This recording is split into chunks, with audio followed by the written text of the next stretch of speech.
पहले ही उनको बता देती हैं कि ससुरे में दब के मत रहियो, तुम तो कोई कछु कहे तुम मुझे बता दियो, हम तुम्हें तुरंत घरे बुलवाए लिए, तुम्हें ससुरे वालन के बाद में हम देख लिए।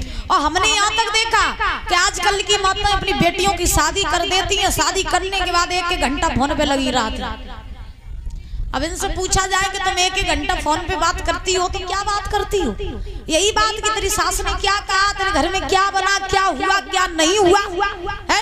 और सही बता ना, अगर लड़की का घर बिगड़ता है तो लड़की के कारण नहीं, बल्कि लड़की की माँ, मायके वाली माँ के कारण।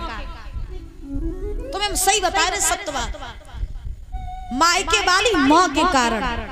याद रखना, एक माँ का अधिकार लड़की के ऊपर तभी तक होता है जब तक उसकी शादी नहीं होती है, और शादी होने के बाद जब लड़की अपने ससुराल चली जाती है उस समय माँ का कोई अधिकार नहीं है कि वो उसके घर में क्या हो रहा है क्या नहीं हो रहा है। याद रखना। लेकिन 1-1 घंटा फोन पे बतलाती रहती है, कहा करो आज तुमने, कहा नहीं करो। अब बिटियू कह देती है, आज मम्मी मुझे सास ने ऐसे ऐसे कह दी, आज हमने रोटी ने टेढ़ी मेढ़ी बनाई दी, सास ने बहुत ताने दी। तो क्या तू चिंता ना कर, यार तेरे भैया बैठाए रहे। और देखो एक बार की बात हम आपको बताएं, एक लड़की की शादी भाई, और लड़की की शादी भाई तो इकलौती बिटिया रहे और लड़की एक भैया रहे। सो लड़का जो रहे सो बारात लेके आओ, सो बारात लेके जब आओ तो वो लड़का मन महाराज बड़े आनंद शादी हो गई। और जब शादी हो गई विदाई को समय आओ तो लड़की के भाई ने अपने जीजा से कही, देखो जीजा हमने ब्याह तो अपनी बहन को कर दो तुम्हें संगे, लेकिन मेरी इकलौती बहन है, मैंने बड़े लाड़ प्यार से जब पालो, अपनी पलकों पे बिठा करके रखा, कभी इसकी तरफ आंख उठा के भी बात नहीं की मैंने, बहुत प्यारी बहन है। तो देखो मेरी बहन तुम्हें घर में तो जरूर जा रही, लेकिन बहन की तरफ का उन्हें आंख उठाई के बात कर दी तो मोते बरो कोई नहीं होई। जब ध्यान रखी है जीजा उच्च तोड़ रहे, जीजा सोचल लो इकलो तो सालो है तो शायद जे कछु करे। सो जीजा ने तुरंत जवाब दो साले साले हला, तुम हमसे जो कह रहे हो कि तुम्हारी बहन इकलौती है, लाड़ प्यार से पाली, दुलार से पाली, और मेरे घर में जाकी तरफ कहूँ आंख उठा के देख लो तो तुम छोड़ियो ना। तो ऐसा करो जैसे तुमने तुम्हारी बहन अपने घर में बहन बनाए के रखी, तैसे हम अपने घर में बहन बनाए के ही रखे। सो बहन बनाए के रखे, जाके कहीं कोई आंख उठाए के नहीं देखी। तो कहने का अभिप्राय हमारा ये है कि आजकल लोग अगर माताएं और घर वाले जब लड़की की विदा करते तो उसी समय समझा दे कि घर को संभाल के चलना, सास ससुर की सेवा करना। तो आजकल जो माँ बाप वृद्धाश्रम में घूम रहे हैं वो वृद्धाश्रम की प्रथा खत्म हो जाए।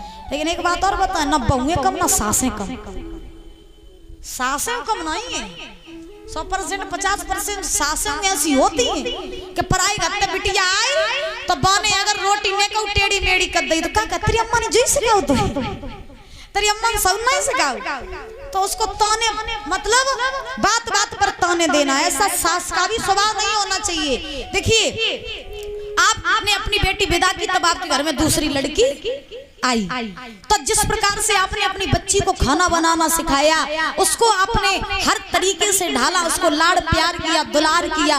अगर उसने एक बार सब्जी में नमक ज्यादा डाल दिया तो आपने उसको डांटा नहीं बल्कि आपने उसको समझाया कि खाना कैसे बनाया जाता है। वैसे ही तुम्हारे घर में बहू आओ करे तो बहू तक काय तुम उसको टॉर्चर करती रहती हो कि ये नहीं किया वो नहीं किया।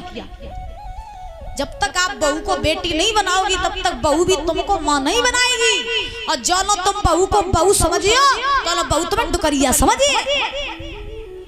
सुन ले मैया, हाँ तुम सब सासें बनी बैठी हो। अच्छा किन किन की बहुएं हाथ उठाओ, बहुएं किन किन की घर में हाथ उठाओ, सीधो उठाओ सीधो। देखो अम्मा चश्मा वाली अम्मा ने कितने ऊंचे हाथ उठाए, उठाओ उठाओ ए माया उठाओ, अम्मा अम्मा ए माया उठा दे, अम्मा तुम्हें दांत नहीं है।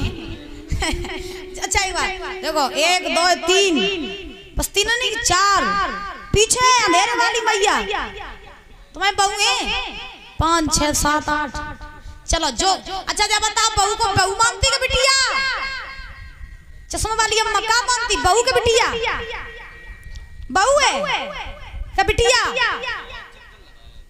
बहू बिटिया दोनों। तो लाड़ प्यार करती हो कि नहीं? करती हो? बहु तुम तो डुकरिया काट के मम्मी डुकरिया अच्छा बोले गोविंद भगवान की।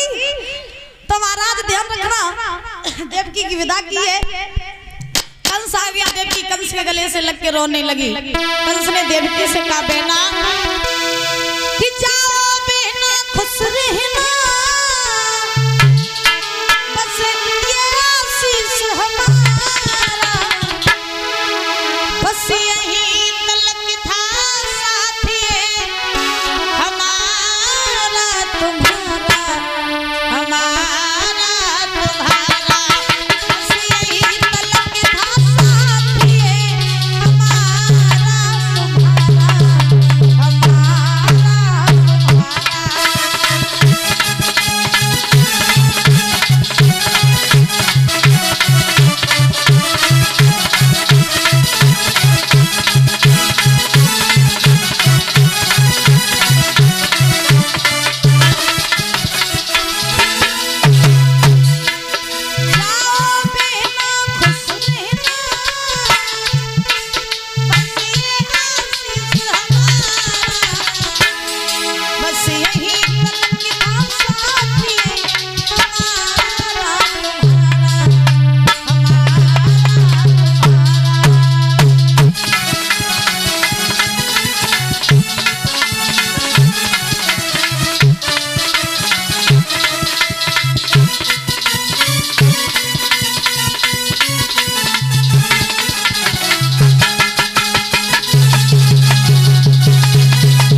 वसुदेव जी अपना पहला बालक लेकर के कंस के पास पहुंचे तो कंस को दया आ गई। तो कंस ने वो पहला बालक छोड़ दिया और वसुदेव से कहा पहला तुम ले जाओ, 8वां जब जन्म लेगा तब लेके आइयो। बोले ठीक। वसुदेव पहलो बालक लेके गए। नारद जी ने सोची कि कंस को अगर ऐसे ही दया आत रही तो भगवान को आए हुए में देरी हो जाइए, क्योंकि जितनी जल्दी कंस जितने ज्यादा पाप करेगा उतनी जल्दी ये मरेगा, और अगर दुष्ट को दया आई गई तो भगवान को आए हुए में देरी लगी है। सो नारद जी अपनी लीला दिखाने चले। नारद जी कंस के पास पहुंचे, बोले कंसराज तुम ये क्या कर रहे हो? कंस बोले क्या हुआ बाबा जी, क्या हुआ? नारद जी बोले हुआ कुछ नहीं, तुमने देवकी का पहला बालक छोड़ दिया। कंस बोला हाँ छोड़ दिया। क्यों छोड़ दिया? बोले पहले से कोई डर ही नहीं है तो डर है 8वें से, तुमने पहले छोड़ दो। नारद जी बोले तुम्हें नहीं मालूम है देवकी का पहला बालक 8वां हो सकता है और 8वां ही पहला हो सकता है, तो तुम जब भूल में न रहो कि 8वें कोई मारेंगे, तुम जाओ पहले को मार दो जाओ। कंस बोलो बाबा जी बात सही कह रहे हैं।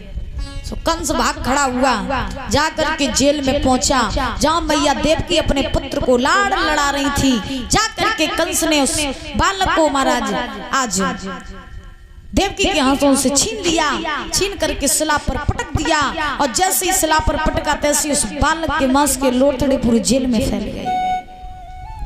मैया ने देखा मेरे पुत्र के मांस के टुकड़े इधर उधर पड़े। मैया अपने आंचल में अपने पुत्र के मांस को समेटने लगी, रोने लगी। देवकी कंस मार करके चला गया पहले बालक को।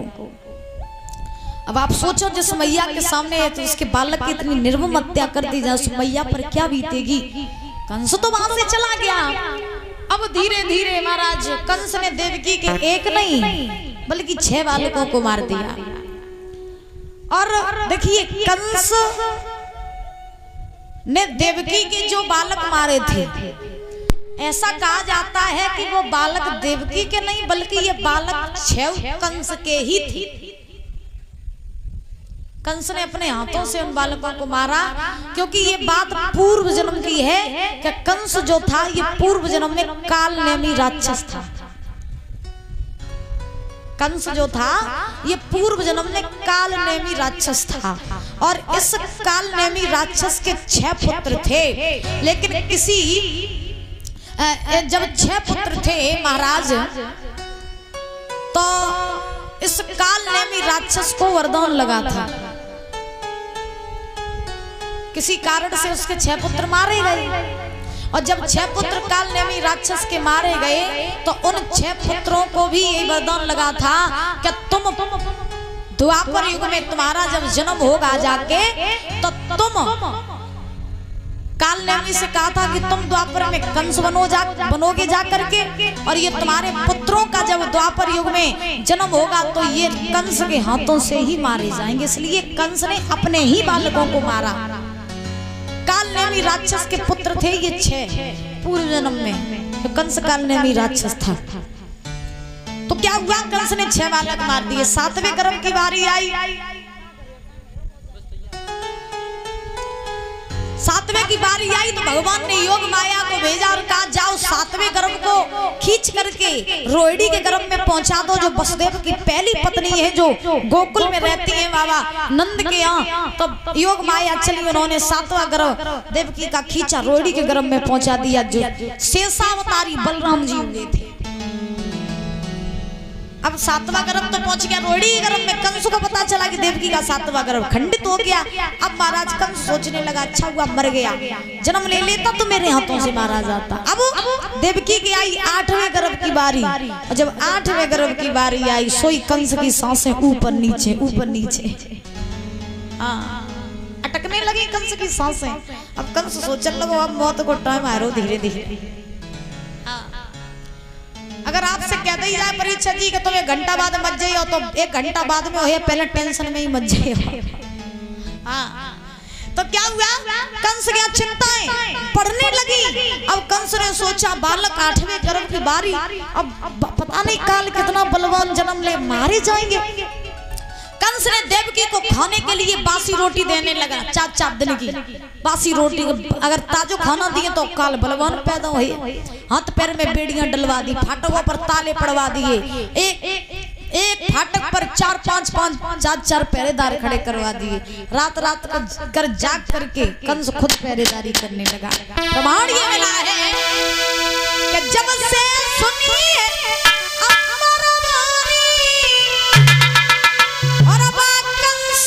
जान के लाले पड़ गए और अब बंद जेल में लाले पड़ गए।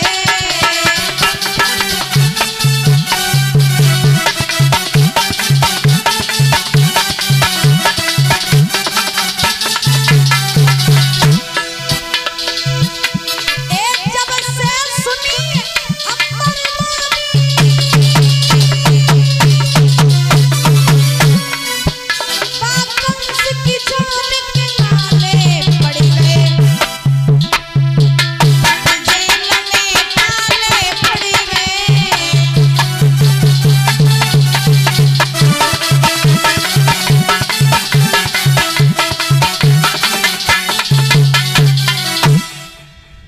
महाराज ध्यान रखना, श्री सुखदेव तुम्हें हम बटो सिर तक छोड़ दे। बोले ठीक। कंस ने देवकी को अपने रथ में बैठा लिया, आगे आगे वसुदेव का रथ, पीछे कंस का रथ चलने लगा। आधी रास्ते में रथ पहुंचा, आकाशवाणी हुई, बादल गरजने लगे, बिजली महाराज कड़कने लगी। आकाशवाणी में देवता चिल्लाने लगे, कंसराज रुक जा। अरे तुम जिस बहन को इतनी हंसी खुशी के साथ विदा कर रहे हो, तुम्हें नहीं मालूम है तुम्हारी सी बहन के गर्भ से 8वां बालक जन्म लेगा जो तुम्हारा काल होगा। जो ये बात भी तुम्हारा काल होगा। कंस का रथ खड़ा हो गया। कंस सोचने लगा इसका मतलब जिस बहन को खिलाया पिलाया बड़ा किया, अपनी पलकों पर बैठा करके रखा, इसके प्रेम का सिला ये मिला कि इसके गर्भ से 8वां बालक जन्म लेगा, मेरा काल होगा। कंस सोचने लगा बहन को मार देंगे, ना रहेगा बांस न बजेगी बांसुरी। जब बहन ही नहीं रहेगी तो इसके गर्भ से 8वां बालक जन्म कहां से लेगा। अब कंस मन ही मन में सोच रहा है कि बहन को मार रहे हैं तो फिर मैया रोवेगी, और नहीं मार रहे हैं तो मेरे प्राण जाएंगे। अब कंस ने सोचा कि कैसे दे हम प्रेम में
दाव पे नहीं लगाएंगे। तो कंस ने देवकी के केस पकड़े।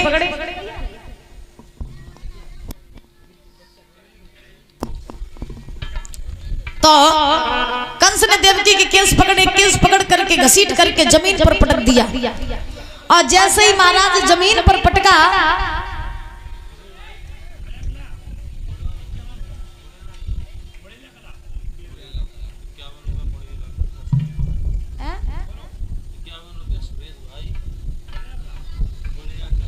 ₹51 सुरेश भाई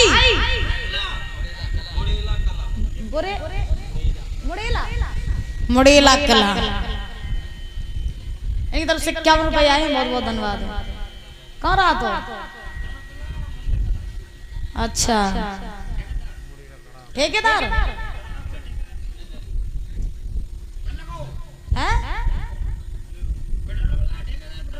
हाँ हाँ ठीक है, जाओ महाराज। बोले गोविंद भगवान की, बोले वृंदावन हरिलाल की।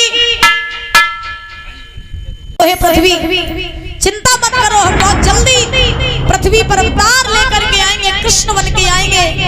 और जब कृष्ण बन के आएंगे तब पृथ्वी के सारे पापों को नष्ट करेंगे, तुम सबको मुक्त करवाएंगे।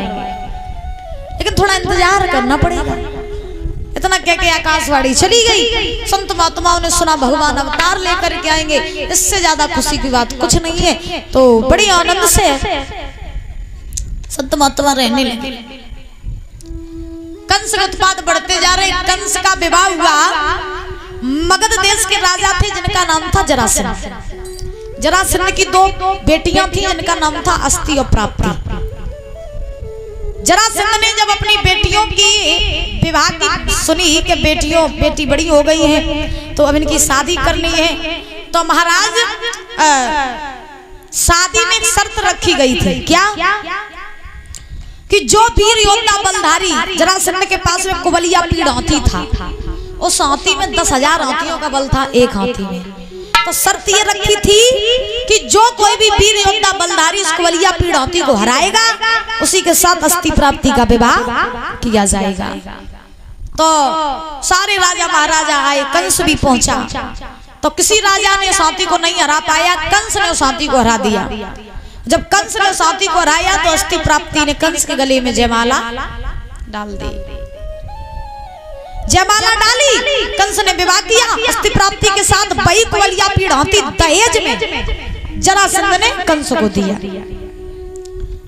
कंस अस्ति प्राप्ति के साथ विवाह करके आए, बड़े आनंद से रहने लगे। अब धीरे धीरे धीरे धीरे समय व्यतीत हुआ। कंस की एक बहन है परीक्षित जी, चचेरी बहन देवकी बिटिया। कंस के चाचा कौन होते? देवक, जो उग्रसेन के छोटे भैया थे। सो कंस की चचेरी बहन देवक की पुत्री रहे, नाम तो देवकी। का नाम रहे? देवकी। सो कंस अपनी बहन देवकी को बड़ा प्रेम करता था, बड़ा प्रेम। इतना प्रेम करता था कि कंस बिना देवकी के नहीं रहता, देवकी बिना कंस के नहीं रहती थी। अच्छा, बहन भैया में प्रेम भी बहुत होता, लड़ाइयां भी बहुत होती हैं। तुम्हारी लड़ाई भाई तुम्हारी बहन तक बोल हो भाई लड़ाई नहीं भाई, मारा कूटी कब नहीं भाई। अच्छा, लेकिन आजकल ज्यादा मारा कूटी होते हैं। आजकल महाराज बहन भैया की लड़ाई बहुत हो तो प्रेम बहुत हो। लड़ाई इतनी हो जाएगा कि लगे कि जिंदगी में जब बोले ही नहीं, और 1 घंटा नहीं बीता तो महाराज एक केक ही हो जाते कि नहीं। हाँ, एक समय की बात, एक घर में बहन भैया रहते थे। सो भैया ने बहन की शादी कर दी, बहन चली गई ससुरे। ससुरे तो लौट के आई, तो भैया ने पहले खूब सम्मान करो, स्वागत करो। जब बता ससुरे में बढ़िया आते, सास ससुर तेरे तो तक उनका कई तो नहीं। बहन बोली ना नमो तक उनका छूना कर, मेरे ससुराल वाले बहुत बढ़िया। सो पहले हालचाल पूछे, और हालचाल पूछने के बाद में दोनों की लड़ाई होने लगी। और जो लड़ाई हुई तो बहन ने भैया ते कही दुश्मन तुम तो लड़ रहो, अब तो मेरा ब्याह हुई हो तो तुम तो लड़त। चल ब्याह के पहले लड़त रहा तो कोई दिक्कत नहीं आती, अब ब्याह हुई हम ससुरे थे अब तू लड़ा है। तो भैया बोलो हम थोड़ी ना तो लड़ रहे, तू वो तो लड़ रही, लेकिन तो नहीं पता हमने तेरा ब्याह करो, तेरे ब्याह में 20 लाख रुपया था, वो तो तू लड़ रही, हम थोड़ी ना लड़ रहे। सब बहन भैया हम लड़ाई भाई, अब जब लड़ाई भाई तो कैसी भाई सुनो, ए भैया बहन में जान पड़ो और भैया के देश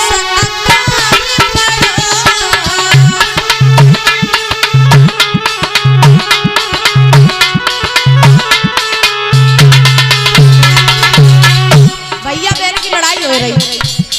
बोलू कैसी भाई भैया बोलो तुम मुझसे लड़ रही लेकिन तो नहीं मानो। एक बात नक्की सुध कर मेरी बहना, जान तेरो ब्याह करो।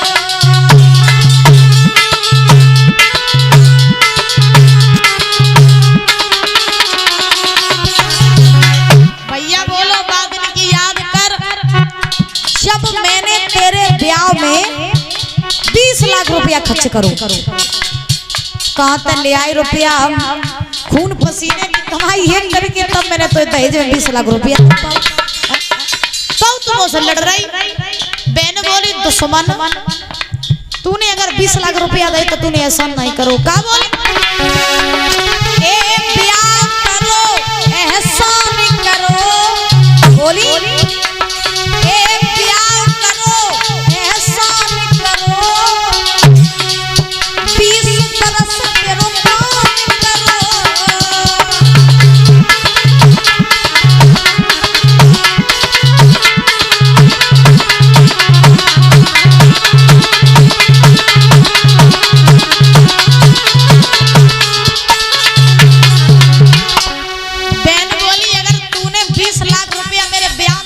कोई दिक्कत थोड़ी ना, अगर तूने ब्याह करो तो कोई ऐसा नहीं करो, तूने मेरा ब्याह करो तो तेरे घर में रह के हमने 20 साल कम करो। भैया बोलो जब बड़ी होशियार है, जा तब पे सुनाई जाइए। भैया बोलो सुन ले, बहन बोली सुनाई दे।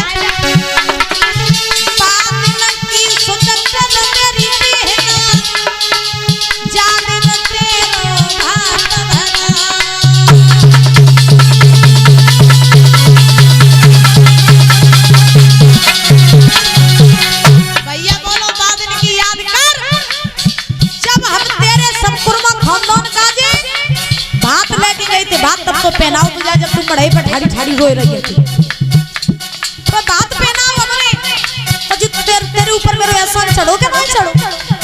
बहन बोली दुश्मन दारी के तूने मेरा बात भरो तो तूने एहसान नहीं करो, मेरी बात सुन। तो बहन बोली ए बात ना भरो एहसान करो, ए बात ना भरो एहसान करो,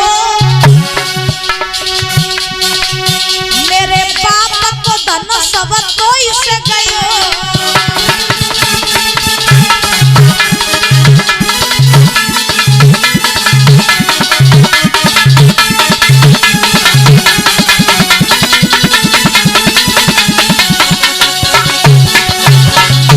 बहन बोली अगर तूने मेरे बात भरो तो ऐसा नहीं करो, कि तूने मेरे बात भरो तो मेरे बाप की दौलत पे ऐस तू नहीं करो। भैया सोच में पड़ी हो, हाँ बड़ी होशियार है। भैया बोलो एक बात और सुन ले, आखिरी बात। मैंने बोली तू सुना रात में सब सुन कर रही बात नकी सुनत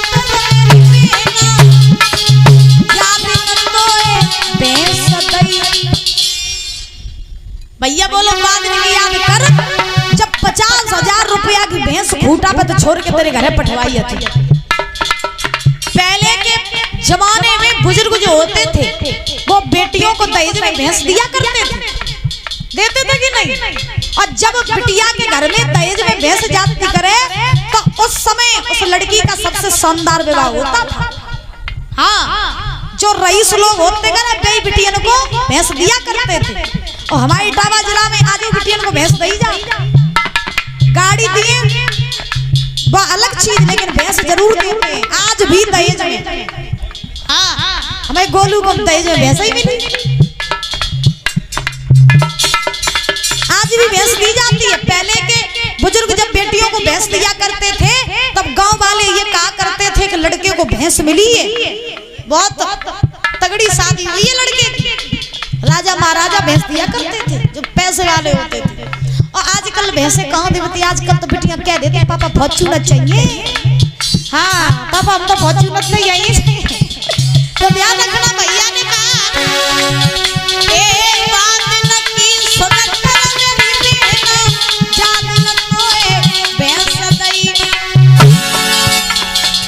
भैया बोलो बाद की याद कर जब तेरे घर हमने भैंस पठवाई। बहन बोली भैंस दई तो का तूने एहसान कर दो।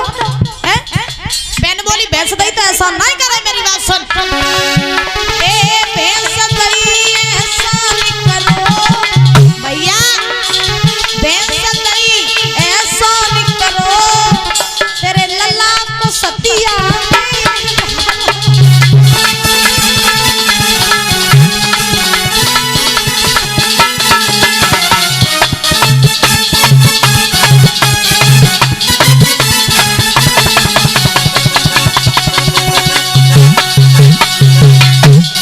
तो कहा जाता है कि बहन भैया में लड़ाई भी बहुत होती है, प्रेम भी बहुत होता है।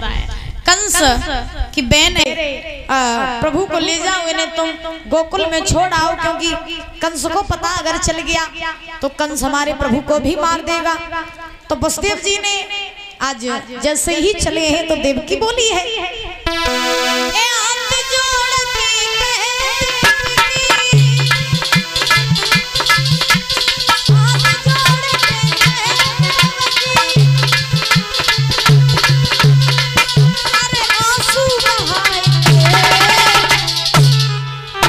सैया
जी श्याम को ले जाइयो छपरा ले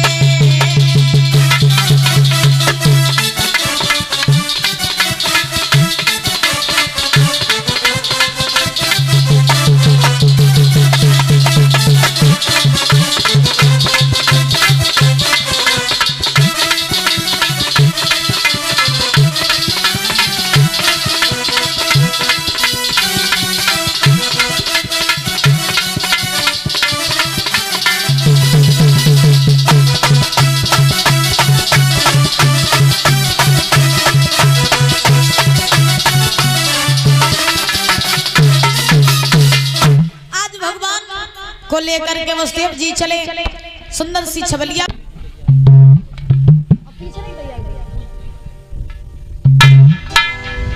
और वसुदेव जी अगर हमारी आवाज सुन रहे हैं तो कृपया शीघ्र आ जाएं।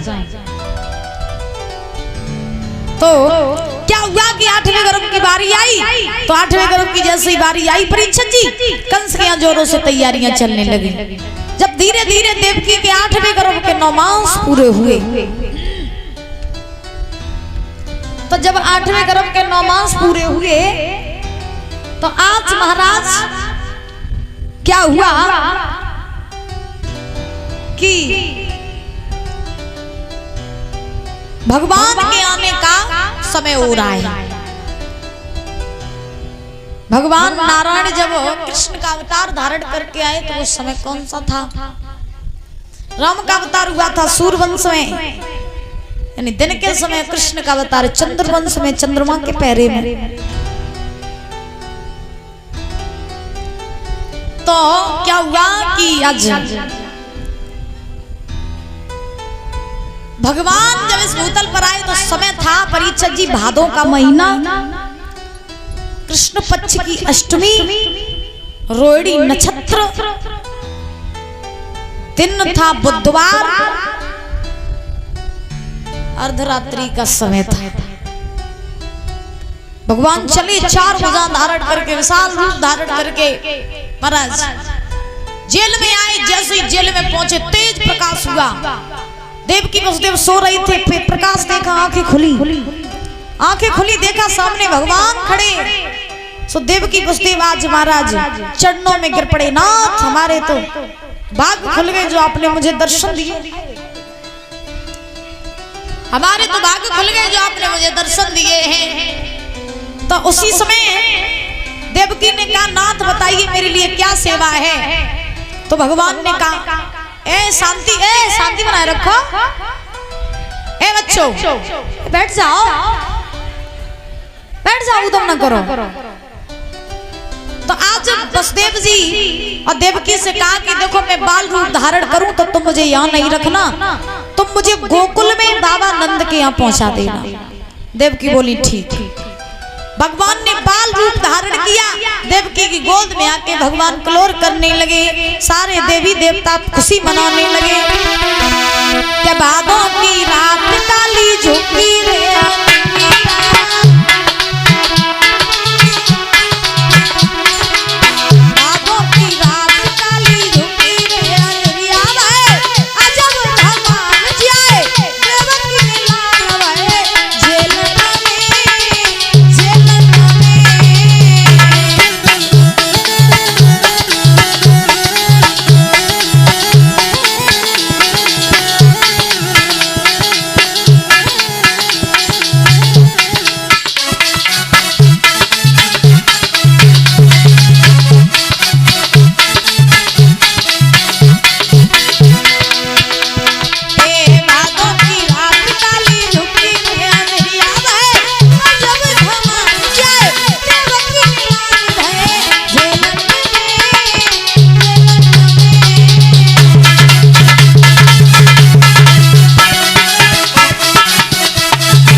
देवकी की विदाई का समय आया। अब देखो जब देवकी की विदाई को समय आओ तो देवकी रोने लगी। अच्छा पहले की बिटियन को ब्याह हो तो करे तो एक साल एक महीना पहले तो रोन लगती करती थी, एक महीना पहले तो रोन लगती करती थी महाराज। ब्याह के टेंशन में सूख के लकड़ियां बन जाती करती थी। और कहा जाता था कि पहले के जमाने में लड़की के लिए अगर कोई दुख का दिन होता था तो वो एक ही हो तो करे कि जब अपनों घर छोड़ के पराई घरे जाती करे। और आज के जमाने में लड़की के लिए सबसे खुशी का दिन अगर कुछ होता है तो वो तो वही हो जब महाराज लड़की को ब्याह हो। पहले की बिटियां एक महीना पहले तो रोन लगती करती थी। आज दशा का है कि महाराज उठाए के गाड़ी में बैठा दो टाटा बाय बाय। कत्ती वहीं चली जाती। पहले की बिटियन को उल्टो सीधो मंडप में बिठाते और ब्याह हो जाते, और आज की बिटियां नाचती वहीं जाती मंच पे मेरे सैया सुपरस्टार। ऐसे ये दशा है महाराज। कहने का अभिप्राय के ये बात हम इसलिए कह रहे हैं क्योंकि हम भी इसी जमाने के हैं। अब हम ये जब कहें कि हम 40 साल पुराने जमाने के, तो भैया हम तो है ना, क्योंकि हमें भी इसी समाज में ढलना है। लेकिन मेरे कहने का अभिप्राय ये है कि जैसा समाज, जैसा जमाना आगे आगे बढ़ता जा रहा है, वैसे लोगों की मनोवृत्ति भी बदलती जा रही है। अब हम जब कहते हैं कि तुम जैसे आज से 50 साल पहले ब्याह होते गए, पहले ब्याह हो जाओ तो फिर गोनो हो, तो आज के जमाने में तो जिक्र नहीं, कोई नहीं कर पाएगा। लेकिन कहने का मतलब दादा हमारा ये है कि लोगों ने हमारे समाज की संस्कृति, हिंदू धर्म की जो संस्कृति थी उसको सब बदल दिया, बदल के रख दिया। सारी संस्कृति बदल दी हमारे समाज में। आपने कभी देखा था पहले की लड़कियां नाच करके स्टेज पे जाती थी, कभी देखा था? और आजकल तो महाराज पूरी रीत रिवाज ही बदल गई, क्योंकि रीत रिवाज नहीं बदली, लोगों की मनोवृत्ति बदल गई है, बुद्धि बदल गई है। पहले की लड़कियां क्या करती थी कि हे प्रभु, अगर मुझे पति देना तो राम जी के जैसा देना, जो कभी अपनी नारी को छोड़ करके पराई नारी की तरफ देखता भी नहीं था। वो श्री राम जिन्होंने अपनी नारी को छोड़ करके दूसरी नारियों को मां समान देखा, बहन के समान देखा। पहले की लड़कियां कहा करती थी हे प्रभु हमें पति देना तो राम के जैसा, और आज की लड़कियां कहती हैं हे प्रभु हमें पति देना तो शाहरुख खान जैसा। ये है महाराज। और एक ये जेपी भाई इनकी तरफ से ये 31 रुपये आए हैं, बहुत बहुत धन्यवाद है। भगवान से कामना करेंगे सुख शांति प्रदान होती रहे, धन के भंडार भरी। बोली बांके बिहारी लाल की। देवकी, आज जब देवकी की विदाई का समय आया तो देवकी रोने लगी। तो देवकी की जो सहेलियां रहे सो सहेलियां समझाने लगी बहना, बोली हाँ आज तुम हमें छोड़ के पराई घर जा रही हो, लेकिन ससुरे में जाए के सास ससुर की सेवा करियो, और अपने घर को जाते ही जात स्वर्ग बनाए दियो, और मेरे पास काउ चीज की शिकायत ना आए वो चाहिए, और बड़े आनंद से अपना जीवन काटना, अपने पति को परमेश्वर मानना। देवकी की सहेलियां समझा रही, और आजकल की बिटियन की जब विदा होते तो इनकी सहेलियां कहाँ समझाती, सास कछु कहे तो छुटिया पकड़ के अलग कर दी। ससुरे में दब के ना रहियो, ना पता चले कि तुम ससुरे में दब के रहो। काउ चीज की चिंता मत करियो। तुम अगर तुमने कोई कभी ससुरे में कह दो तुम फोन कर दियो, हम तुरंत तुम्हें घर बुलवाए लेंगे। तो महाराज देवकी की सहेलियां समझा रही है, बहना जा रही हो, लेकिन ए जा मेरी बहन तू और रहे सुखारी, जा मेरी बहन तू रहे सुखारी।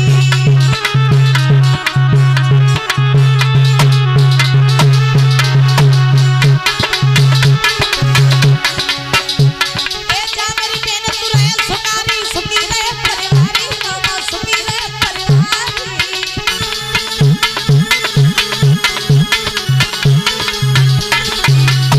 और सारे से जैसी जोड़ी तेरी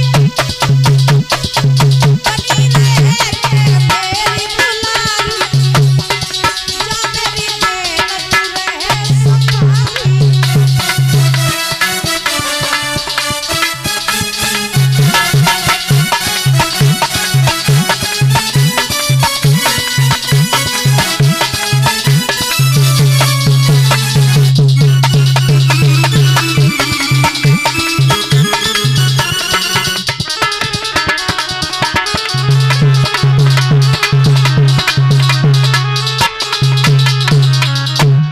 देवकी की सहेलियों ने विदा की, देवकी मैया ने भी विदा की। देवकी जा रही है, सभी लोग समझा रहे हैं कि ससुराल में जाकर